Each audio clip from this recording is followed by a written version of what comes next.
What's going on, everybody? My name is Hassiem Muhammad, and you are listening to The Actor's Instrument.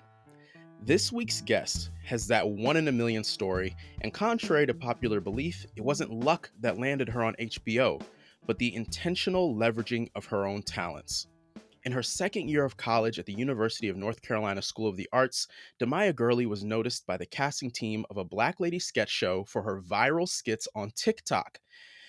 And, well, the rest is history. DaMya is the youngest guest I've had on the show so far, and I can't tell you how excited I am for her to speak to the artists of this next generation. DaMya, thank you so much for joining me. Thank you so much for having me. I'm so excited. Yeah, no, I've been looking forward to this one. As we were kind of talking about beforehand, I just think that the landscape of our industry has changed so much. Yeah. You know, I think I'm about 4 years older than you, and yet the access to content and the ability to get oneself out there is, you could argue, more accessible, and at a baseline you have to say different. It's just drastically different just in a couple years, so we'll get into that a little bit later. But to start, I would love for you to just tell. I always like to hear where people are coming from, so how did you catch the acting bug? Oh, I got bit by the acting bug at such a young age. It honestly started with horror movies when I was younger. That was the first genre I ever liked. Um, my mom would get mad that my granddad would let me watch horror movies instead of Dora. And my mom's like, she's going to grow up so weird. Like, please don't do this to my baby. But I loved it. I think there was just something. I loved the screams. I loved that it was all fake. I was at an age where I was like starting to realize like that wasn't real. And my granddad would explain it to me, and he was a big Jamie Lee Curtis fan. My goodness, and he was like, "Oh yeah, Jamie Lee, Jamie Lee," and he would explain that was all fake, and it didn't make sense to me, but I thought it was so cool. I was seeing all the red stuff everywhere and the screaming and the crying, and I'm like, what do you mean? Like, this is not real. And from that point forward, I put my cousins to work. We had rehearsals every day. Okay.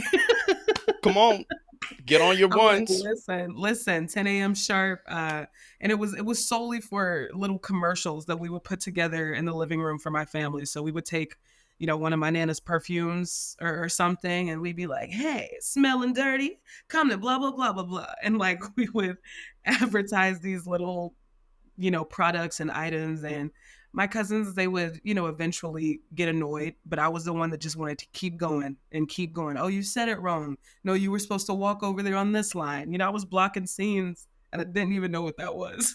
So yeah, it started with those horror movies, and then I started wanting to do it more and more to the point where it just wasn't enjoyable for my cousins anymore. They're like, we want to go outside. And I felt really bad, but looking back, like I just think it's really cool that like I've always been, annoying about acting like that because that's how much I like to geek out over it. That's amazing. I love stories like that. I love how those formative years as children, where we're just playing pretend, and those of us who latch onto it and choose to carry that with us. Because I feel like most kids do those things, Yeah. but not all of us become entertainers or performers. For me, I have six sisters, Oh my gosh. so we ain't need our cousins around to have a whole cast. Okay, it was us, seven of us. And we used to reenact like our favorite TV shows and Yeah. movies, in a very similar way that you just described. Yeah, That's so cool. What was your favorite like movie or TV show to reenact? easily Home Alone. Ooh, We you was got setting booby material. traps. We was setting booby traps in the house. Like Those poor men. we had tripwire. Um, we would like test. We would do like put a banana peel on the floor and intentionally like run into it, and we would like stuff a backpack with pillows so we could like crash onto like padding. That's like smart. That's big brain activities. Like It's who why would I'm think looking of back that? on it. I'm like, that was great. And banana peels are slippery. They are. The cartoons wasn't playing. You hit that thing, you're going down. They were warning us. Yes, warning us slash inspiring us. Yeah. Um, that's incredible. And you also have a very unique um connection to August Wilson.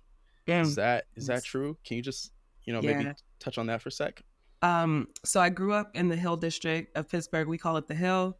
And from a very, very, very young age, I mean, that's actually how I learned about the difference between, film and stage. Uh, Once I was like, I want to say around 8 years old, we had started learning about plays in school. And my teacher, God bless her, Miss Christian, she was like the biggest like theater nerd and literature in general. I would say not strictly plays, but Hmm. she was just such a nerd for like rhymes and plot devices and things like that. And she would give us about 30 to 45 minutes at the end of each day to read and write poetry strictly. And then once we got to the August Wilson portion of it, I was like, well, what if I like, started like writing plays? And she saw that I was interested in that. And she told me all about, Ma Rainey's Black Bottom and how that's the only one that's not in Pittsburgh. She told me about, oh yeah, Wiley Avenue down the street. They actually mention Wiley Avenue all the time. And I Hmm. remember she showed me Wiley Avenue in the play. And then on my way to church a few days later, Wiley Avenue, that's the street that my church was on. And I was like, Wow. oh no way. Like this is insane. So then I started, reading more of his plays. And at that age, I didn't really get a lot of the stuff that they were talking about. But all I knew Mm, is that I was reading it, but I was able to picture it like as it was happening. Like, and I mm. just thought that was so awesome. And yeah, once I got into the theater scene and people were like, yeah, for August Wilson, you should say it like this. And I'm like, no, you should say it like that. Okay, let them know. You mean my block? Yeah, yeah, yeah. Like, and I think that kind of I felt like I was going into a lot of spaces with a bit of an edge because these women they were saying Pittsburgh lingo that my family say, and I was able to be a little bit pretentious about some of Yeah. the things that the teachers would try and touch on over the years, and a lot of it, it can't be. It's not something you can teach. Some of it is stuff that you can only feel and Mm. I definitely tooted my own horn about growing up in that neighborhood. He describes the Hill District so spot on, so perfectly, so beautifully. And not everyone can say that the place that raised them, the place that they were brought up in, was celebrated in this way over a 10 play cycle. It's like every actor's wildest dream. No, it's incredible, and this is my first time ever meeting someone with a connection like so strong to this icon of the American theater that I think we all respect, especially as Black artists that we just absolutely revere. And so that's really dope. You have that connection. Yeah, it was dope. Yeah, yeah. Okay, so let's jump into the meat of it. A Black Lady sketch show. You booked it before you, not just before you graduated. You were like halfway through college. Yeah. Now, I am a big believer that success leaves clues. I don't believe in luck. So I would love for you to tell us your side of the story on how you booked a role on a Black Lady sketch show. Yeah, I completely agree that I don't like believe in luck either. Everything happens for a reason because Hmm. looking back, the signs were always there. Like I remember Hmm. when the show was announced back when Quinta was still on the show. And I remember watching the trailer and I'm like, wait, Quinta and Robin? And I'm like looking at all the different people and I'm like, wait, they all got together? That is so dope. And the morning the trailer dropped, I actually had theater dance at UNCSA with Krisha Marcano, the baddest dance teacher. Love her. Yeah. She's now the dean at BOCO. Congrats to Hmm. her.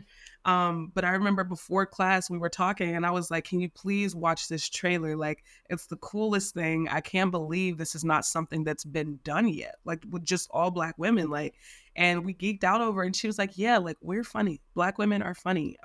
She was like, it's Hmm. about time. Like, and she was like, we talked about it for a few days. And then a few days later, I came across one of Robin's sketches about the the hotep, and I sent that same sketch to Krisha, and I was like, okay, it's not funny anymore. I think I need to be on this show. We kiki. It was like, Yeah. LOL, girl, LOL. And then I just started to get really persistent about, talking about it to all my friends, anybody who would listen. Not publicly, I would post on my close friends about how badly I wanted to be on the show. And I remember I woke up one morning and my manager, Ken Lee, he messaged me and he was like, "Hey, we have this opportunity for you. Would you like to audition? We know that you just got done doing a sketch show. This is another sketch show, but would you want, to?" I'm Mhm. like, "Would I?" Yes. So I sent him screenshots immediately. I'm like, "Look at what I've been saying on social media. Like, Okay. I Okay. have to. I can't let this slip through my fingers. What?" And he's like, "Yeah, you have about a week and a half." And I'm like, "Okay, cool." I sent him my tape that day. I Mm. literally I did not waste. It was no tomorrow, it Mm. was no in a few hours. Like, I read that, woke up, got dressed, and boom. Like, I was Mhm. not I really wanted it so, so, so, so badly. Yeah. And they wanted impressions, and I'm not the best at impressions unless I, like, know you and I talk to you all the time. So, they wanted me to do two impressions of, like, public figures, and then two characters that I made up myself. And I went into it pretty confidently. There was just like there was this confidence that I had it already, but there were no signs pointing to that. There was nothing. It was just something I could feel. Mhm. Um, and I did that audition, and I remember I came in for the callback.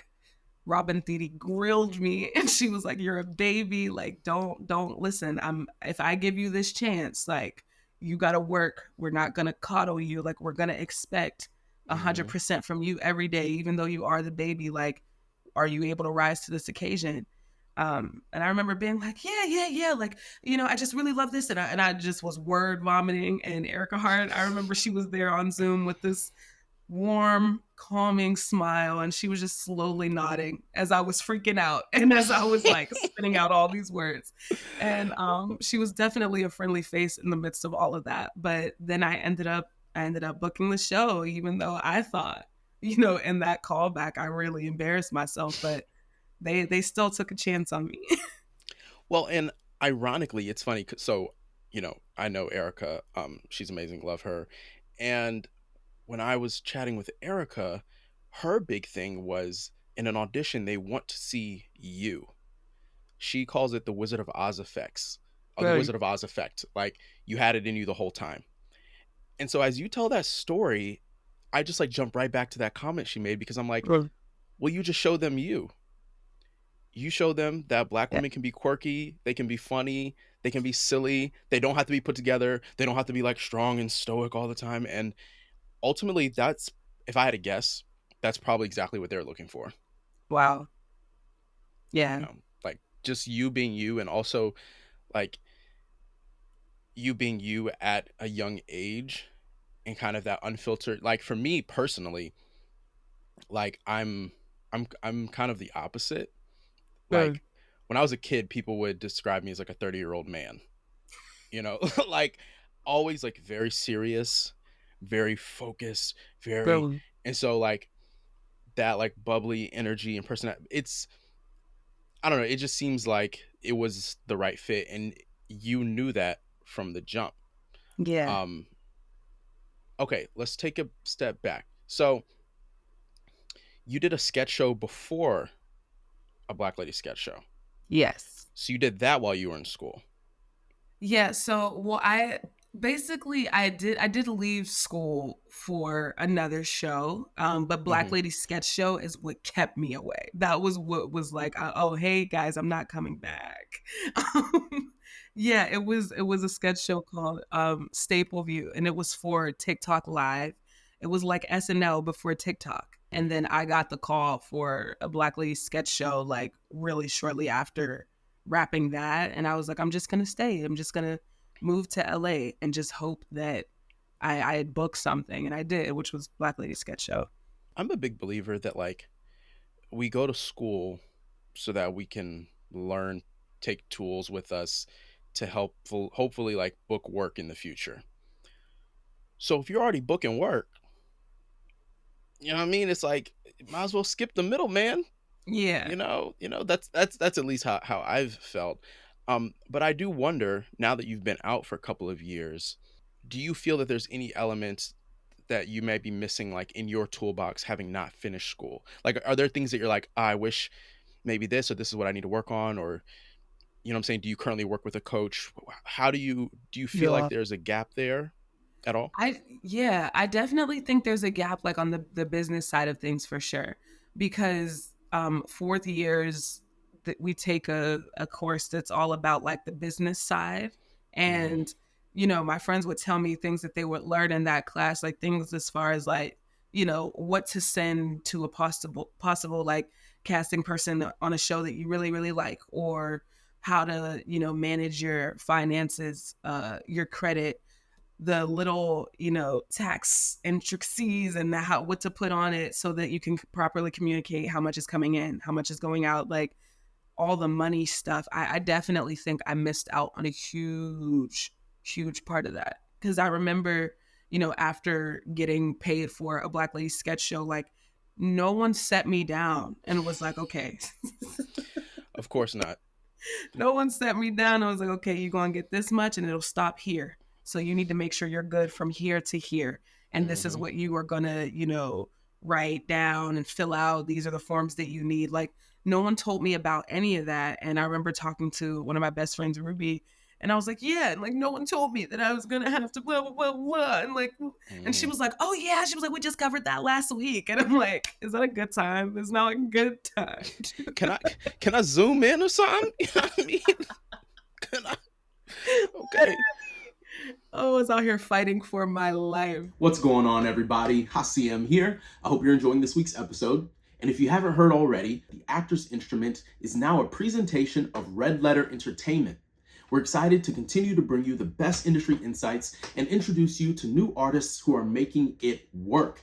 And with this partnership with Red Letter, we're excited to bring you even more content, live episodes, and Q&As. New episodes of The Actor's Instrument will drop every Tuesday. Subscribe to us wherever you get your podcasts, and be sure to check us out at theactorsinstrument.com and follow Actors Instrument Podcast on all social media platforms so you never miss a beat. What I'd love to get into next is this topic of social media. As I understand it, well, what Erica told me was she saw your videos on TikTok and they were just like in the office and they were like, oh my God, this girl's funny. And they would always show each other like your videos. And then a role came up that they thought you were great for. And they were like, it's her, you know? So what was your impetus to begin creating content on social media, and how did that aid in the trajectory of your career? Um, well, first, like, you know, comedy was not what I thought was my strong suit in any way. Like when it came Mm, to choosing scenes for, whether it's like a showcase or whatever, I was always going the serious route. Like I won the August Wilson monologue competition. Like that was more so my thing. I had a lot of pride in the fact that I could cry on command and everything like that. Like I was serious. I was an actor. And mm, my friends would always be like, you're so funny. Like you should start like a TikTok and everything like that. And my friend Ruby told me all the time to start a TikTok and to make videos. And I would say something that would make her laugh. And she's like, you need to make a video about that. I haven't seen anyone do a video about that. And I'm like, mm, this business minds. I'm like, get out of here. Like we're just at the table, like talking. mm, I wasn't thinking of it in that way. Um, and you know how demanding UNCSA is. So I had so much to focus on. I was like, nah.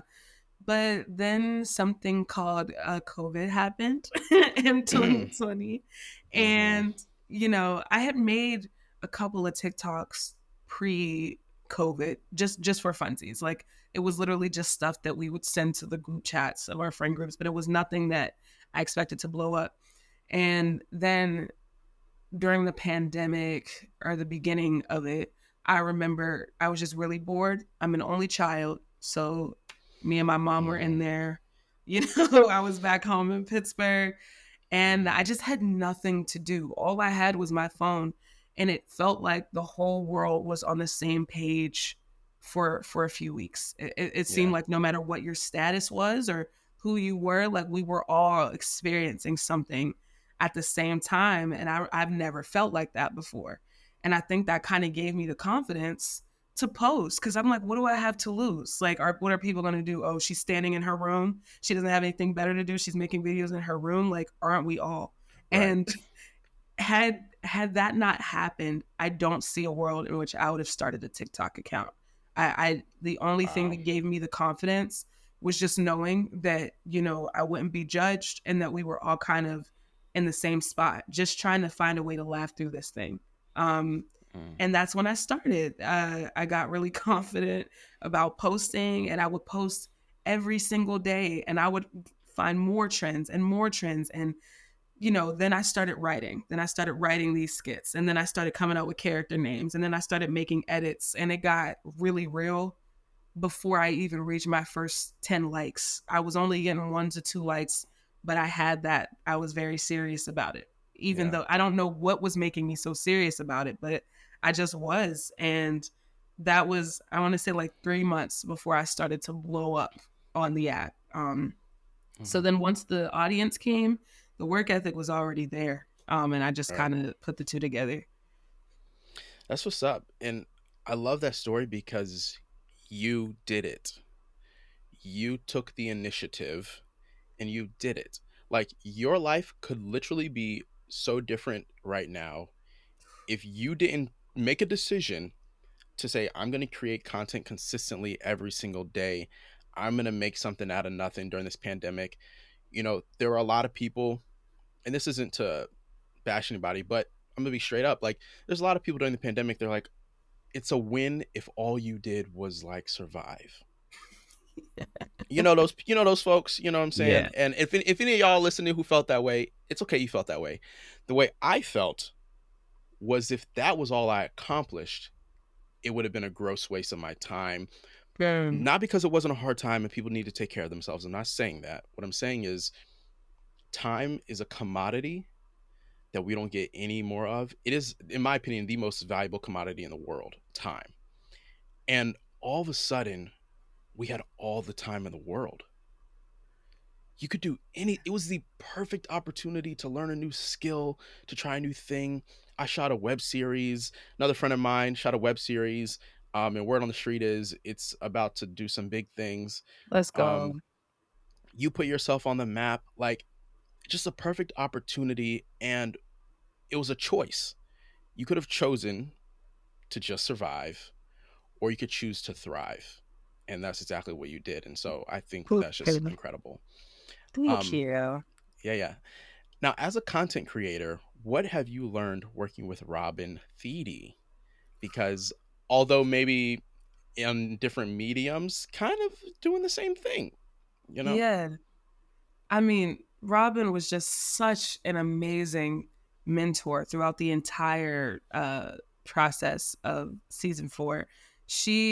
Like I said, from the second I walked in for my callback, she was very upfront. Like, we're going to expect 110 from you every single day. We have Oscar and Emmy winners that come on this show and say this is intense. She was like, "You're a baby, but I'm expecting the best from you at all times." And that really stuck with me because I had grown up watching her all the time on the most random of shows, and she was always hilarious to me. And so I took that to heart. I started off with not wanting to let her down. Um, and then, throughout over time, I started to see, like you said, like, oh, this isn't that much different than kind of the same sort of comedy that I've been doing. And I felt just this extreme sense of belonging. Um, but I will say though, there's no room for spontaneity if there's no precision.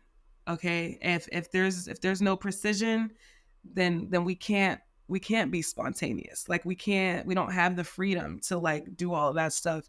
And Robin set the tone for being very precise, very clear with what the intentions of the scene were. And even though it was comedy, like, we're not making fun of the script, we're not making fun of the characters, we're not making fun of, like, we're just creating these worlds.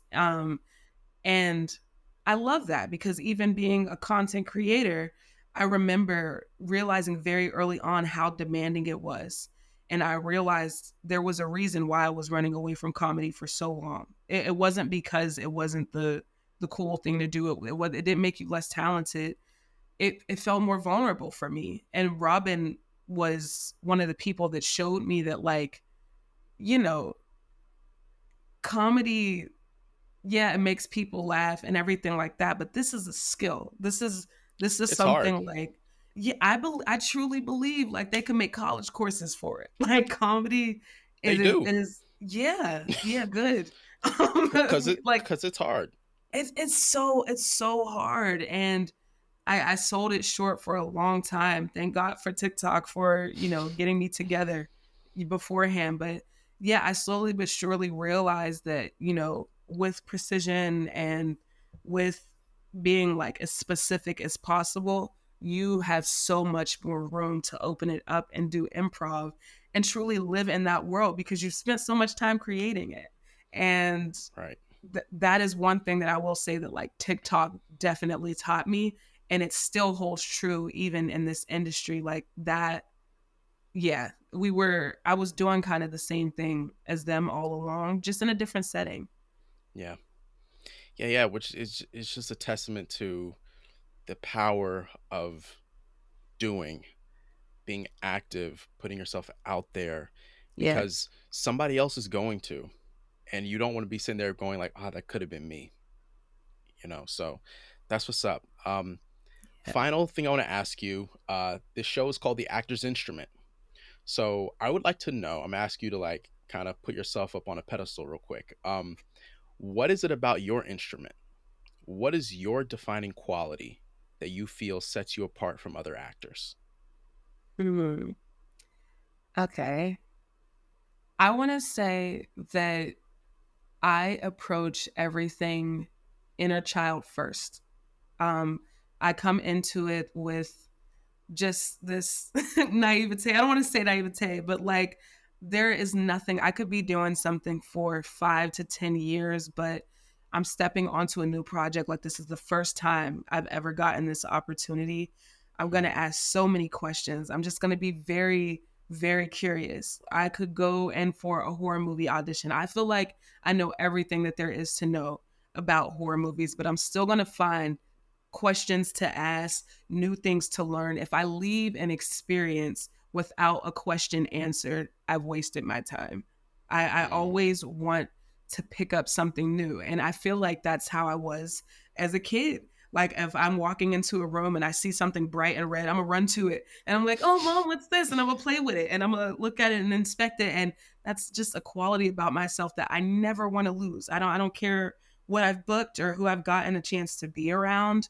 I want to keep that childlike curiosity, and I never want to get too cocky. I never want to feel like I'm above any experience because once I look back, I see that there was just so much I picked up and I learned along the way. And Mhm. this is not to slight, actors that do the research before entering the room, but I think the room is a part of the research. And I Mm. wish a lot more people approached it that way. In this industry, you're going to hear a lot of no's. So you have to find something to take with you regardless. Right. If you let that no define you, it's just going to take a lot out of you. And you'll just look up one day like, wait, why did I start this? What am I doing? Who am I? And I don't want that to happen to me. So Right. I always want to, feed that inner child part of me. I always want to go find the big bright red thing, no sweater intended. But I just feel like it's easy to go through the motions. It's easy to Mhm. get caught up in the survival of it all. It's easy to, just remembering why you started can take you so far. So I Mhm. always try to watch, listen to musicals that I used to love when I was younger, watch those shows that piqued my interest. I'm gonna always go back and watch Halloween 1 through 4. I'm gonna always, like Okay. I don't want to lose those parts about myself, that curiosity, that excitement, that passion before paycheck was even a factor in this. Yeah. And as you know, as actors, it's easy to lose that. So that's always going to be my secret weapon. Mm. I just feel like I need to sit with that. Come on. That's such a beautiful reminder. Such a beautiful reminder, especially for our listeners who have been in this game for a minute, to remember to tap into that childlike curiosity, to remind yourself of why you start. I don't know any actor who started this because they're looking to get rich, And so thank you Yeah, for that reminder, Demaya. Thank you for thank coming on the you. show. Um, Incredible and inspiring. Now, I know you already have hundreds of thousands of followers, but in case anyone is listening to this who doesn't follow you already, where can they find you? Yes. Instagram, DaMya Gurley, DaMyaGurley. And then TikTok, I'm at it's Dammywise, DammyWise. That's a play on Pennywise the Clown, and my nickname is Dammy, so Dammywise. Come on. I said okay, I see the heart. I see the heart. Are you going to go see the new shoot, what's that movie called? It's called Strangers? Strangers. Thank you. Yeah, I went to I'm a a special screening of it a couple weeks ago. word. I'm looking for I remember when the first one came out. God, that was probably over 10 years ago. That's crazy. I'm looking forward to Yeah. it. I love horror movies as well. Um Yay! trying Come to on, fam. yeah, trying to swindle my wife into going with me. She said no, but we'll see. um Again, Demai, thank you so much for joining me. Thank Um you. yeah. To all my listeners, thank you for tapping in. Before you go, please like, subscribe, turn on notifications, and remember to tap into the next episode of The Actor's Instrument. Till next time, Yes. y'all. Peace. Bye. Thank you for listening to The Actor's Instrument. I'm Hassiem Mohammed, and you can follow me at Hassiem Mohammed and the show at Actors Instrument Podcast on all social media platforms. The Actors Instrument is a presentation of Red Letter Entertainment. Executive producers, Adam Jellicourse, Serena Esposito, and yours truly. Be sure to subscribe wherever you get your podcasts and check us out at theactorsinstrument.com. We'll be back next Tuesday. Till next time, y'all. Peace.